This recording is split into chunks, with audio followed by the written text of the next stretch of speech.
Okay. So to start off, you just tell us your full name, where you were born, where you were raised. My full name is Donna Carter, and I was originally from the Midwest. I was born in Ohio, and but actually grew up in New England, outside of Boston, Wow. in a little town called Sudbury. And that's actually, in some ways, how I got interested in historic preservation. Okay. So where did what did your parents do for work? Well, my and that's also a little unusual about someone of my age. Both of my parents are college educated. My father was an attorney, and he worked for the Air Force. And my mother was an English teacher. Mm, So we did move around a bit before we settled in Massachusetts, um, because my father worked for the Air Force, and so he would get moved around depending on what types of procurement he was working on. And then when we moved to Massachusetts, he decided that he wanted us to have a stable education. So he would move or get deployed. He wasn't actually in the Air Force. He was a civil servant, but he might go on long-term service duty and stay away for 6 months and then come back. And so, but we would have this um, mm. stable kind of existence. And his home base was outside of Boston. Okay. So what was that like for you? Like, did you have siblings? Did you have like was it hard making friends or It was hard making friends. I mean, it was an interesting time. It was an incredibly interesting time. So this was basically during the 60s and the 70s. And my father, I mean, in some ways, I was typical quote unquote middle class, almost race neutral person, because I was fighting with my parents as it was a generational fight. Mhm. It was the fact that my father worked for the military industrial complex. I mean, he bought weapons, he bought satellites and radar, and set up the basically the defense from Cuba, so the all the radar in the Caribbean, and to keep Castro out of the U.S.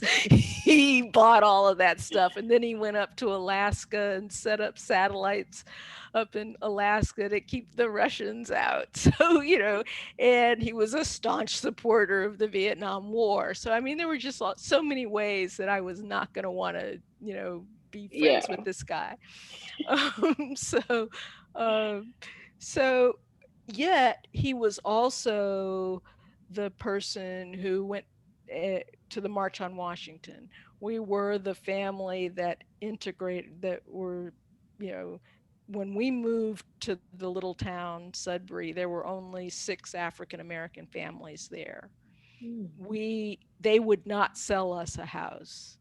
Um, Core and SNCC and the Unitarian Church basically supported us and ended up buying the house, essentially a straw man, and sold it back to us for $1. Wow. Or they bought it, and then but the transaction um, was very much through them. Mm. So like So K through, oh sorry, go ahead. but K through 12 you spent in Boston like when you were in like It kindergarten. was from, let's see, would have been from third grade until I graduated. Well, there's a tail end to that as well. I did graduate from it was called Lincoln Sudbury Regional High School. It was called the Country Club of High Schools. Uh, but during that time, there was integration sit-ins and riots in Boston.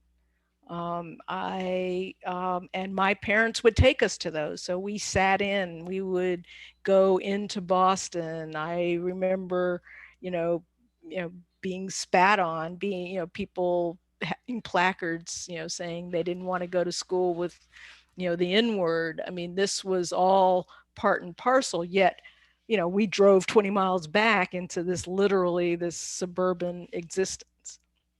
And that's our school district then bused kids in from Roxbury and Boston to go to school in our school system. So that was also an interesting, very weird, sort of situation, because there were sort of, so when I was in high school, people that lived in Sudbury, there were probably three other or two other African American students in 4 years. And then there were the kids that were bussed in from Boston. And they were actually outnumbered us in terms of people of color. So, I mean, it was yet, and then, walking around though, our zip code was 1776. We, reenacted, the midnight ride of Paul Revere. My father even carried a musket and, went out with the selectmen, April 19th, at midnight, and they would all collect and, sort of reenact that whole thing. So, and the houses, I mean, the houses were all from, you know, 1700s. We had houses as early as 1700s, a lot of houses in the 1800s. The church that I was brought up in the Unitarian faith, and that's another long story, because it turns out my grandfather was a Unitarian minister out in Ohio, and is recognized as the first African American Unitarian minister. So so that's all. It's actually always been part of our faith, and at least on my father's side. So the church that we went to is from 1629. Wow. So that's the perspective. Yet I realized we were all transplants. African Americans were all transplants in that situation. Even with the tradition of abolitionists, most of the people of color had come in because of, actually in our case, it wasn't because of slavery, but it was because of the Industrial Revolution. It was needing people to work the factories. It was people, so it was much more part of that tenement worker movement of the late 1800s, early 1900s, and then on into, so it also got embroiled in the labor unions and the monopoly busting of the 1900s, and terribly corrupt. So I mean, all of that is, because for a while you also bring in the Irish population, the Italian population, and then how they moved into various sectors, whether it was construction or quote unquote business, and left the African Americans behind. So within the Boston, the Commonwealth of Massachusetts, you have this very corrupt government layer for years. And you had the Irish prejudice, the Italian prejudice, and then how that kind of reinvented itself through sometimes through corruption, but into the politics, and Kennedy's and whatever. So anyway, it was an incredibly interesting, yet hands off. You're not seeing mirrors of yourself in that,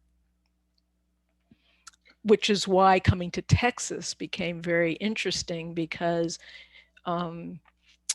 you suddenly had, I mean, I had people in my family that talked about land that they had owned in North Carolina or land that they had owned in Tennessee and Arkansas, but land that they had lost. Come to Texas, you start talking to people whose family still held that land that they acquired at the time of tenant um, uh, farming, or at the time when literally they ran into the woods it's and just now, in a sense, we're developing and really understanding, the freedom colonies and how they emerged. So, but if you can think in 1970, hearing someone talk about land that they had owned even at that time for 100 years, that made a huge impression on me, and realized that was something to be celebrated and something to be preserved. So, how do you feel that your experience growing up in Boston led you to architecture and design? Well, it it was a hard road. If you think about, so I do have a brother, an older brother, and he's a musician.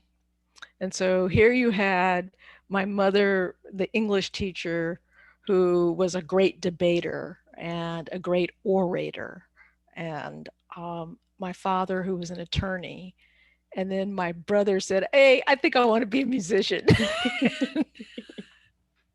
And I actually, and that did not go over well. I mean, it was very much of the era. They wanted us to be better than they were. And I said, "Well, what's better than an attorney or a teacher?" And they said, "Well, you could be a doctor and an attorney." Yeah. They kept saying it had to go up another notch. Yeah. And they gave my brother an incredibly hard time, and he was classically trained, that they could understand, but then he very quickly drifted off into jazz, and he's made his name as improvisational music, which was just way beyond what they could even fathom. And so I didn't think me saying I wanted to be an artist would go over too well. I imagine So, so. yeah. But I think the way that all of that informed me becoming an architect is that I did feel that design mattered, and that design had implications on how people felt about themselves, how people felt about their living situation. This was during, I sort of, educationally came of age during the time of urban renewal. So they were like totally wiping out areas and then sort of rebuilding. And at that time, very large, this was in the age of Cabrini Green in terms of public housing. And so really, what would public housing look like, and what would that do to people that were dependent on public housing? So for me, in some ways, probably not the best way to make an architect, it was, how to marry really, sort of these artistic tendencies with public policy, with how do you do good, because the first thing is be of service. That was kind of the family, in all of my parents' consternations about what we were going to become, or whether we'd be better than they would or were, or whatever. It was, be of service. And so that's I think what kind of informed that path. And okay, I just want to say, I'm actually an undergrad in urban planning as well. Yeah. So this came to you like in high school as well, like when Well, that really happened. That solidified in college, okay. and and it's still very much the backbone of even my architectural practice has been urban plan. Just what does, how does infrastructure affect people? And I think we're now seeing, it's kind of coming back. If we think about how what it now means to be community in this age of pandemic. Um, and we should have learned some lessons, with Katrina. I mean, if I'd been younger, I mean, if you think about the devastation during Katrina, but how strongly knit some of that community was, and how difficult it was. People would say, I need to move away, and their opportunities are better if I do move away, and my education for my kids is better. All those things are better. Yet what they lost was that close knit community, people they could rely on. Mm-hmm. And it's been a real hole in some parts of that community because people did disperse.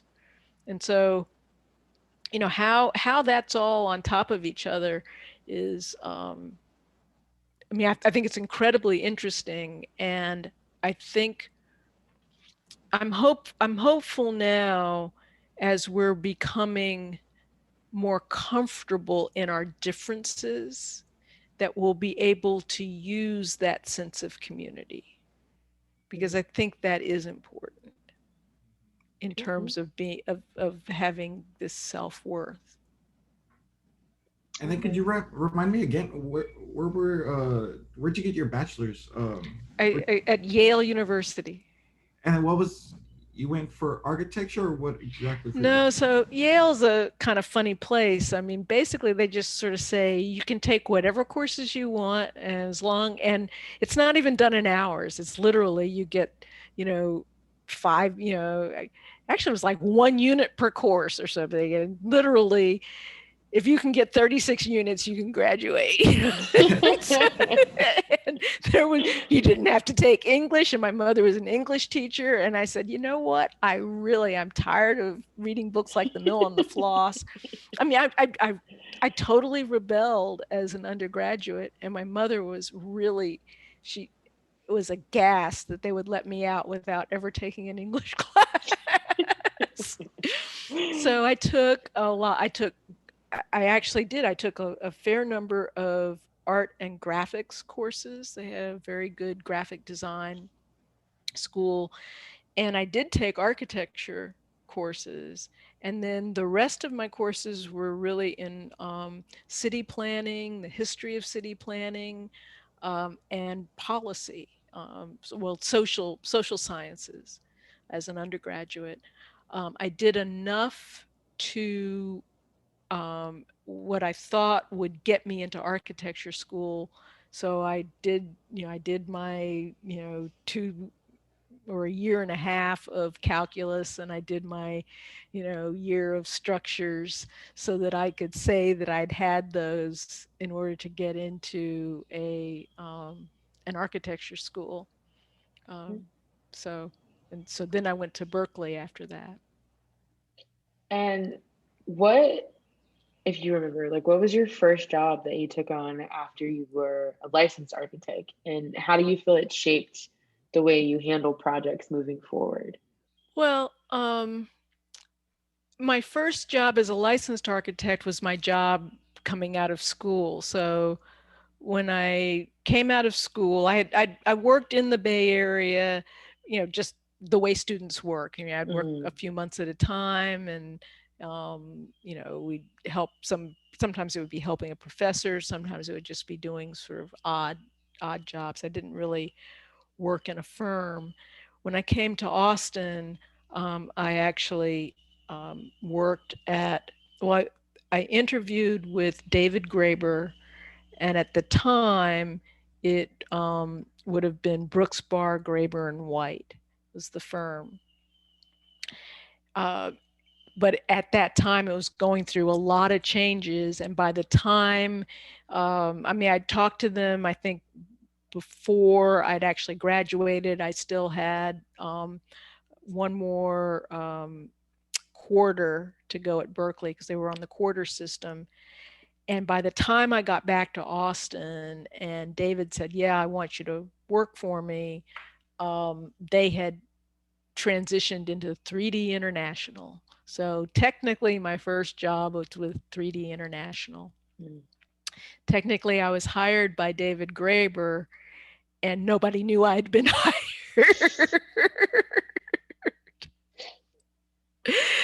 And by then they had the Houston office, and they were actually headquartered in the Cayman Islands. I mean, it was this international, with a human resources department. And so there was all this paperwork that I was like invisible to. And I'm not even sure how I got a paycheck, but I did. Evidently David got into a lot of trouble for hiring me. People wanted to fire me immediately, but that's where I worked. And ended up they changed hands again. That actually was never a happy marriage, I don't think, in terms of architectural firm transitions.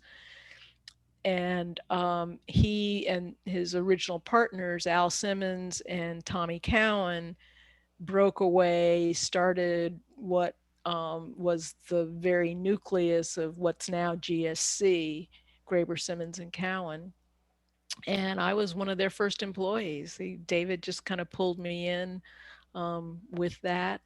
Um, David and I would fight, and we would make up, and we would fight, and we would, you know, I was hired as a designer, and we would fight about design. And um, it was, but he, at a very early, in a sense, this was 1979, 1980. He, those fights were very much kind of, they were mentor and mentee. He I mean, I honestly, I always felt that he respected me. And there were a few times I felt I got trotted out because they needed to, have a woman, or needed to have a, you know, Mhm. to show that they were a diverse community, even at that time. And I would call him out on it. I said, you don't take me to your developer meetings over in Northwest Hills. Um, you make me do the work, but you don't take me to the meetings. Mm. Why is that? So yeah, we would fight. But it was during that time that I started the licensing process. Um, and I also started my family. So I took some time off, and it was really at that time that when I actually finished my last exam, and the last 12-hour design exam, and got my license with a Wow. 9-month old. Okay, come on, Superwoman. How, Yes. how did you go from like Berkeley to like coming to Austin? Did something interest you about Texas or? No, that's the age old, especially in those days. You, you didn't really do that, Donna, did you? I got married, and my Oh, husband had a job here at UT, and he's a classics professor. And at, kind of naively, I thought, hey, it's a lot easier for an architect to get a job than it is for a classicist, Greek and Latin, mostly Greek, to get a job. So we better get him a job, and then we'll sort the rest of it out. Mm. And then, yeah, then had babies that they just kind of get in the way. you you kind of have to Just kind of tuck them maneuver under your your way through. arm. You're like footballs. I mean, I remember, you're studying, and for the exam, or I'm actually taking the exam, and literally had to. I told my husband, hey, you need to bring him to me at 11:30. I'm going to take a bathroom break, and I will feed him at 11:30. Just bring him on. So we passed the baby. Wow, making it work, making it work. We were making it work. We still are, 45 years later. Wow, that's amazing. Yeah. So I guess my next question would be like, what experience, professional or otherwise, do you feel shaped you the most in the kind of architect that you are today? Um, Well, again, I mean, I think it really is this odd kind of marriage between architecture. I mean, just the physical sticks and bricks and what that means, but constantly thinking about what the social policies and the backbone, that infrastructure that either makes that possible or throws up roadblocks. Um, so and we've kind of constantly separated those things in this society. And even if you think about um, and understanding the importance of various things. So when I was in high school, I actually left high school for 2 years and went well, I didn't leave school. We had an exchange program with a school in England. And this, was after the Kennedy assassination. So there had been this exchange program that had been kind of set up in Kennedy's name. And so I went to school in England and ended up actually getting my A levels, which is sort of like the high school diploma equivalent in England.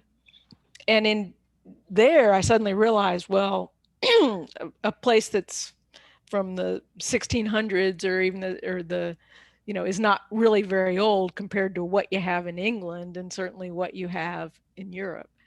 It was also right at the height of the protests for the Civil War, I mean, for the Vietnam War. It was also the height of the really the student unrest. It was the killing of students at Kent State. It was the rise of Black Panthers. It was the Chicago trial. It was killing students at Jackson State. All of that was happening. And I was in England. People would look at me and they would know instantly that I was American. It wasn't whether I was African. And it was because of the way you carried yourself. We have in an odd way, Americans have an openness about them that you don't necessarily see with people, at least at that time, people that, from Nigeria or, and in England, you would be having people from Kenya and Tanzania. You just didn't see that.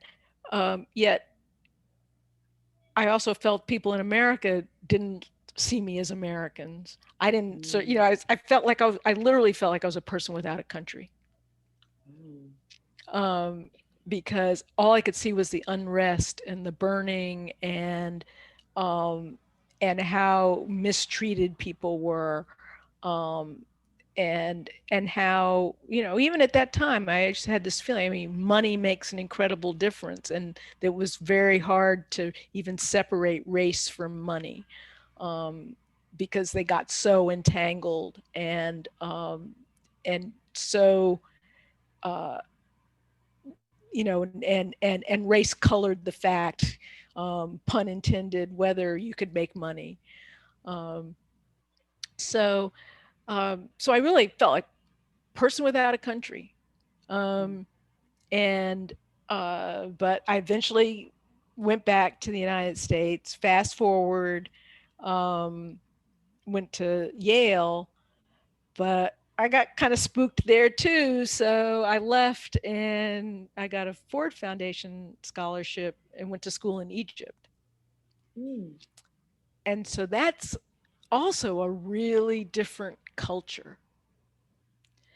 And immediately I realized, hey, I'm in a place. I mean, normally you go to a foreign country, and from England, I had traveled in Italy. My brother had been stationed in Italy. Um, so I would visit him. He was in the army. And, um, but, you can read the letters, you can sound them out. And, I could see that, Roma, okay, well, that means Rome. I know where to go. And, it would say, you know, 24 kilometers, and I could see 24, and I could see the KM. It all made sense. Mhm. Go to the Middle East, I can't even read a number. right? Right. Nothing looks like what I've seen. So um, that's a humbling experience as well, and to suddenly be exposed. And so, I quickly delved into Arabic and say, oh, okay, got to kind of reorient the mind, Mm-hmm. and oh, parts of it are kind of easy. It's all syllabic. There are no vowels, and as long as you can sound out, as long as you can learn your alphabet, you can sound out the words. And the biggest thing, they look a little different, but it's almost the same alphabet as the Hebrew alphabet. I mean, these people are actually joined at the hip, and they're fighting. And so also learned a lot about, obviously, the Palestinian issues, also just what the various world wars meant in North Africa and the division of land, and just, again, kind of people coming and taking. And what Mm-hmm. does that mean to take all the time? Right.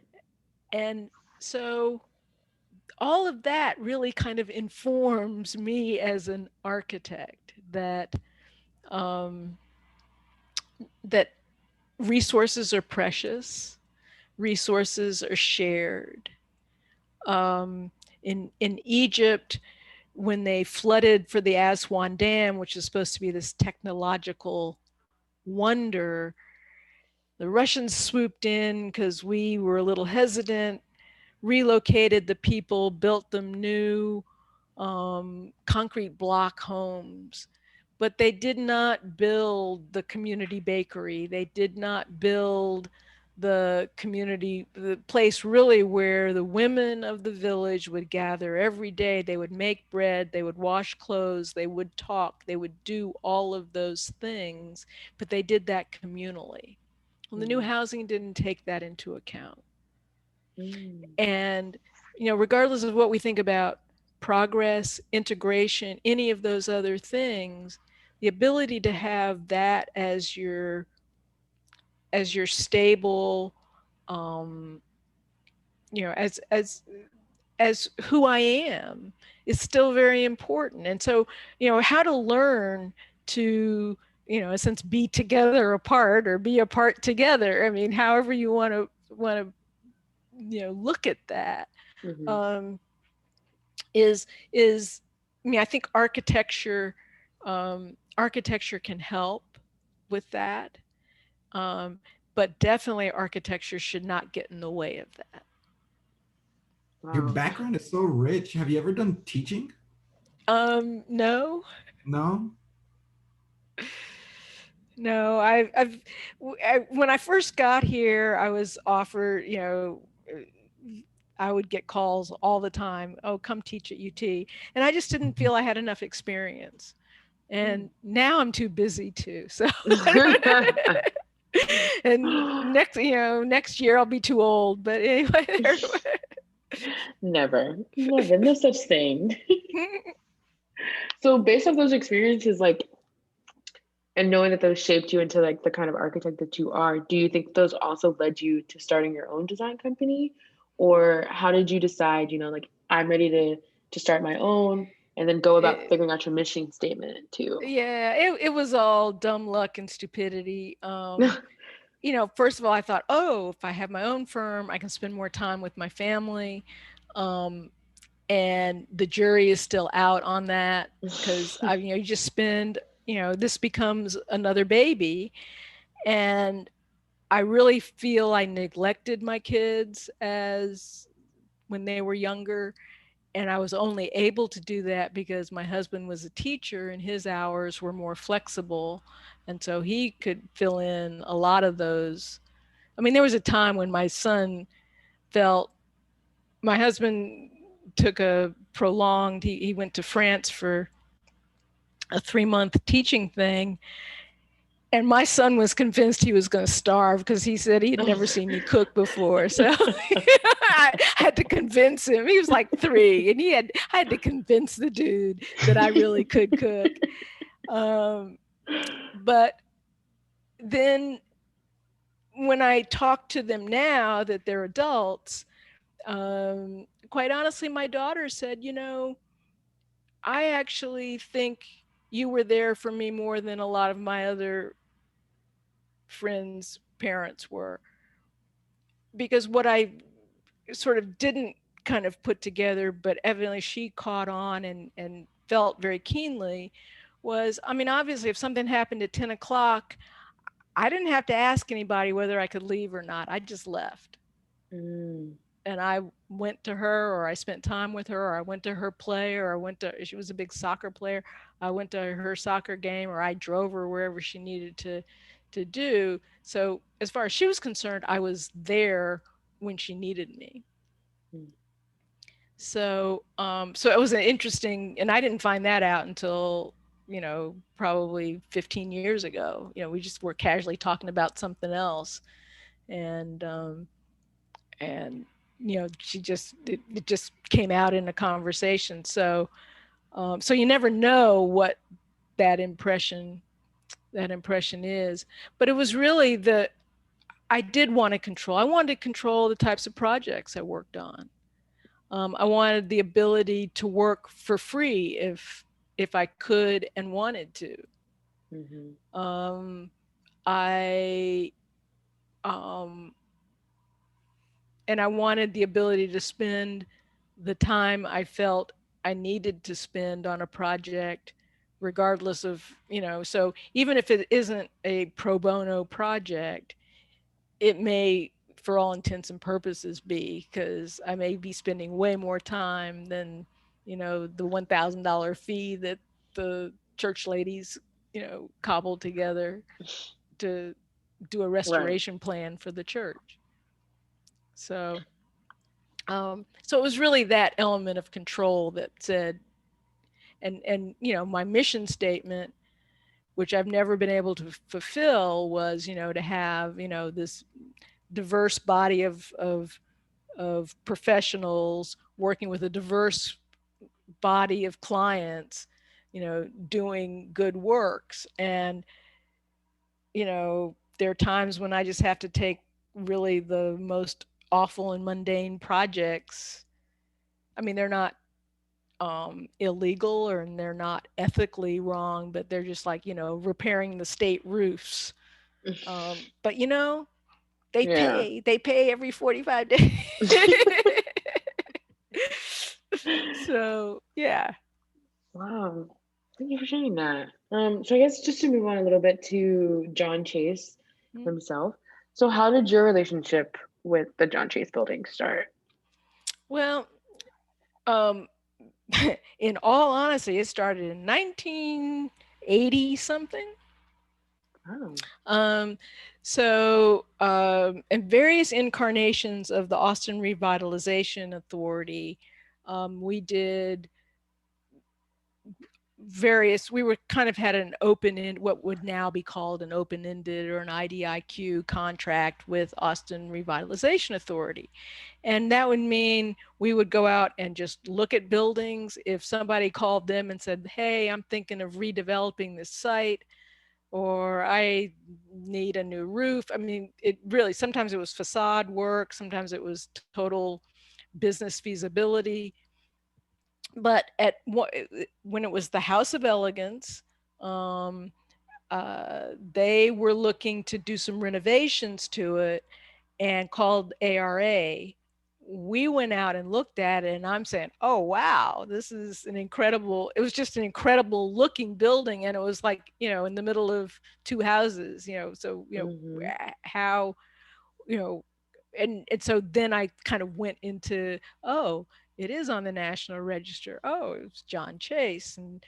And John Chase was still alive, and I knew John Chase, and he was, we, we never worked on a project together, but things like I would see him and talk with him, and we would be on committees within the AIA. So I knew him as a colleague, and sort of as a counterpart in another city, and and knew his work, um, certainly his later work in Houston, especially his collaborations, knew that work very well.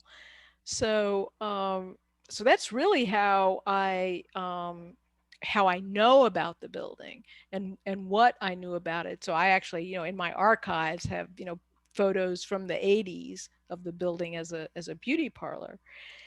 And, Wow. fast forward, um, UT, and I had again, one of these open-ended contracts with them. UT had acquired the building from the house from Ms. Pearl and House of Elegance.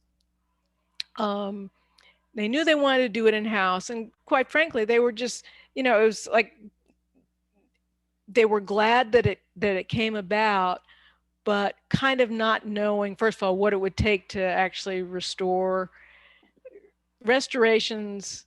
It kind of doesn't, there's kind of a threshold. They always cost somewhere at about 750,000. I mean, they sort of just can't do it for less than that kind of thing. Right. Um, but they didn't quite knew that. But they were doing it all in house. But they did want some. They wanted someone with some historical background to kind of oversee what they were doing. So they basically called me up and said, "Hey, can you at least be the historic consultant on the work?"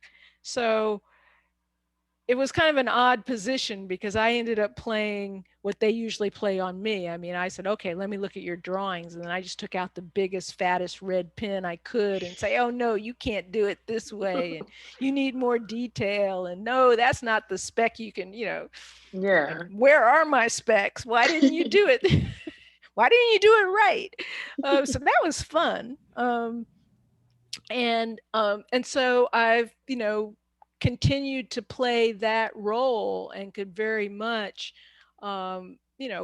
both and not so much educate them because they're knowledgeable architects, but point out how when they're doing a building like this, it's different than an ordinary renovation of a building, and the kinds of Hmm. things to be on the lookout for, and the kinds of things that you do want to preserve, and if nothing else, you want to preserve that as a record. And I think it fits really nicely into some of the work that I think is that Dr. Dudley's students are doing at UT when they're looking at they've found some of the early community projects that he worked on. I mean, when he was working with the trade school and he was fixing up some buildings for them, and it just it he too just lent his expertise and lent his hand to his community where they needed it, and very much met them where they needed him to be. Hmm. And that's a really, I mean, I think that's what makes that's a slightly different. I don't want this to come out the wrong way, but I think I'm an architect without an ego, um, and I'm very happy being that way. I mean, Hmm. I don't have to be recognized. I don't have. I mean, the and sometimes it's hard. I mean, I've had a great education. I like to read books about color theory. I like to read all of those things, but and that does come out, and sometimes you can't help but come out. But what I really want to be able to do is just work with people where they need me to be, Hmm. and sometimes that's hard. We um but if when I can do that, and when that happens, that's when I'm the happiest. Wow. So, and I've seen you mention this in other interviews that I've read. But like, why do you feel it's important to preserve histories like that of John Chase? I don't even know where to begin. It is so, I mean, for one thing, African Americans as a whole, which means that we're probably leaving out 50% of us, but in this aggregate, we are a people without a country. very few of us can trace ourselves really, DNA testing, 1, 2, 3, all that aside, very few of us can direct lineage, trace ourselves back, you know, um, how many generations and to a certain place, to a certain, that then we become connected to that land and can say, this is us, this is ours. So, and for the history that we do have, whether it's from enslaved times, whether it's times after that, it has consistently been demeaned as being less than or other. And so our our stories, um, the importance of those photographs that are tucked away in everybody's closet that they find when grandma dies, the importance of those, or what those said, the starched white shirt, and the pressed braids, what that said about the family. Again, we haven't told those stories. We haven't, we we haven't celebrated in them. We haven't said, hey, you know this is something I'm proud of. We haven't sat back and really enjoyed it and shared it, and shared what those, um I mean, I this is an aside, but on the news last night, they were talking about grandparents getting together with their grandkids after the pandemic. And they, it's been so long since families have seen each other. And they had an African American family as a grandpa and the daughter. The granddaughter looked about the same age as my granddaughter, but they were going to have, they had finally been able to see each other, but grandpa was leaving, and grandpa blew her a kiss. She Oh, I'm so grabbed it, sorry. he grabbed it, and they said, you got it. And that's exactly what I do with my granddaughter. And then in the end, we grab it, and then we put it, and I say, I always, I put it in my pocket and I keep it with me. And she did, for a while she would do it. She would like put it under her arm. She thought that's where her pocket was. But anyway, and I don't know if that's because we're after, I mean, other people blow kisses, I know, but that struck me. It felt so familiar when I Mm, saw that. And so it's sharing those, it's having those. And if we think about what it meant to contribute to the war, the World War II, contribute to that war in a society that didn't accept you, and then come back to a segregated society, and then try to make use of the skills you learned in the war, and then start getting into the whole integration. And the integration is this promise that we're going to become this quote unquote colorblind society, and then to see where we are now. But even the story of middle class 1950s African American culture, just lifting that up, telling those ordinary stories, and just making sure they're not lost, mhm, because we are, there are very few of that World War II generation left. And now, I'm the lemming that's on the edge now. And, our stories are going to be lost. And so, yeah, that's, that resonates with me. And when I came to Texas and found people that had land, and had land that had been in their families, that, had cowboy traditions, had horseman traditions, had farming traditions, that they had relationships with indigenous peoples, that they could tell stories about, no, it's not, they're not Hispanic. These are indigenous vaqueros that are coming up from, from Central America, and that interaction.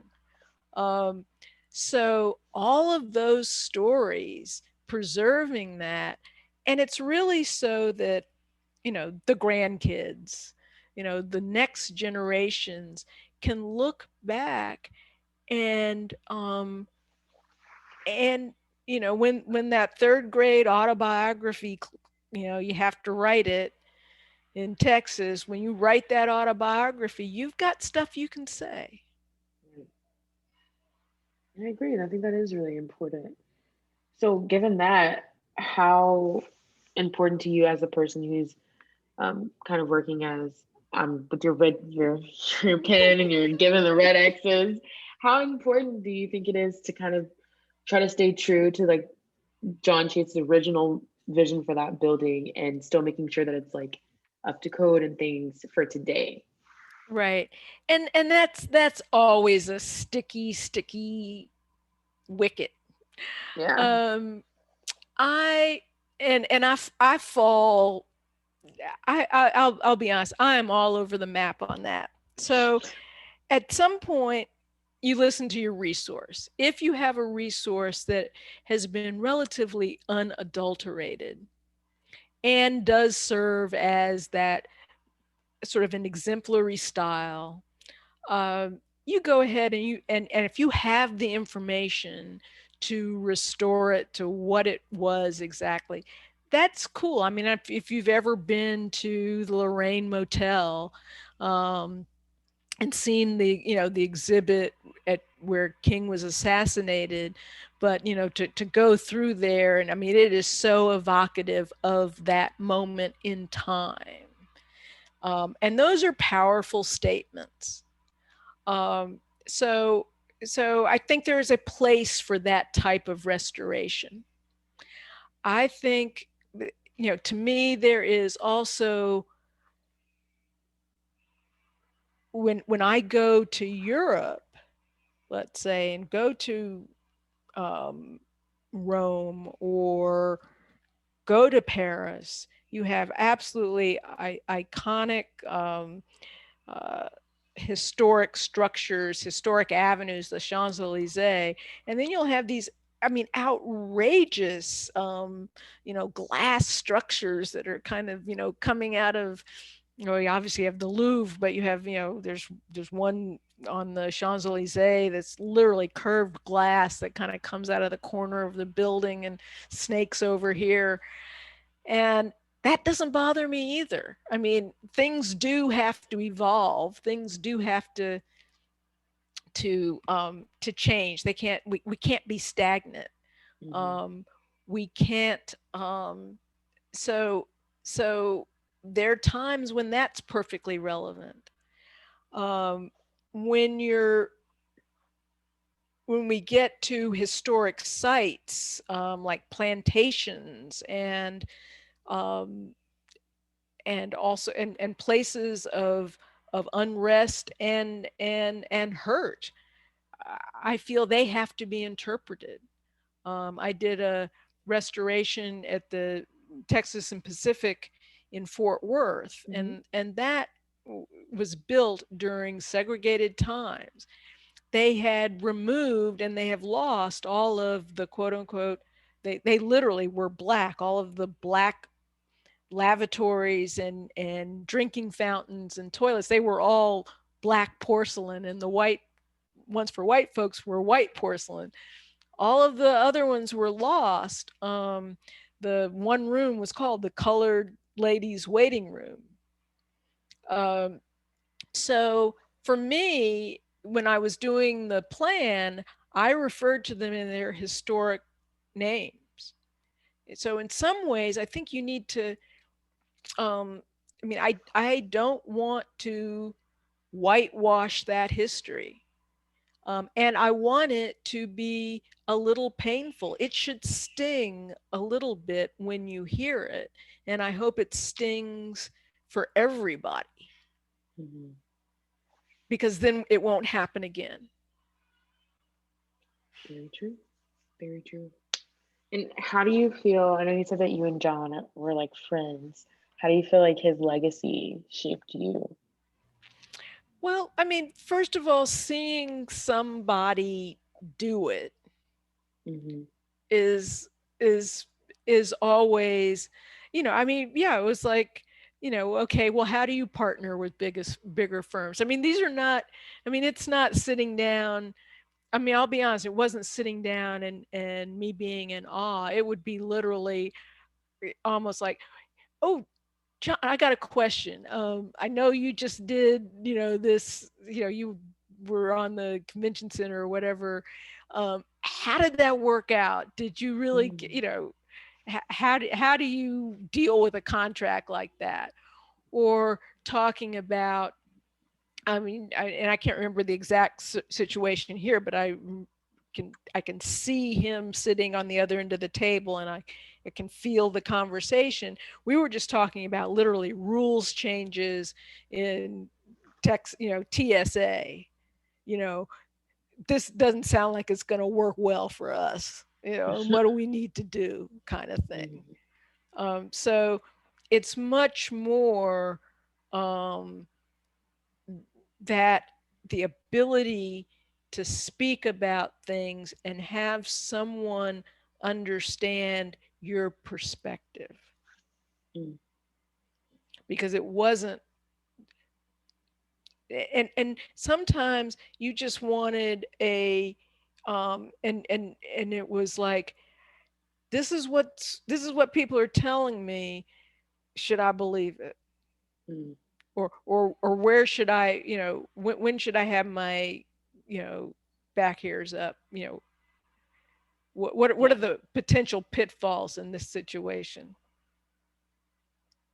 And very gracious about that. Mm. Okay. Well, that is all the questions that I have for you. Christian, if do you have anything? I don't. Thank you, Donna, for talking to us. I actually have to run to physics, so I'm sorry. Yeah. But thank you. I love this conversation. I'm glad Nicole was recording it as well. I would love to get back to looking at it again. Hmm. Okay. Thank you again. Well, Yeah. my pleasure. And any other questions? Yeah, I do feel the only thing I would say is that I do feel historic preservation is just extremely important. And part of it gets back to that. If I could end on one thing, when I said my parents were kind of disappointed, musician, and I felt I had to do something useful. Um, there's the other aspect. It would be really, to me, my aspiration is that every little kid can literally be whatever they want to be, and that there are things in history that they can read about, they can see pictures of, they can look up, and they can Google kind of whatever, this whole broad spectrum, and any one of those things is really available to them.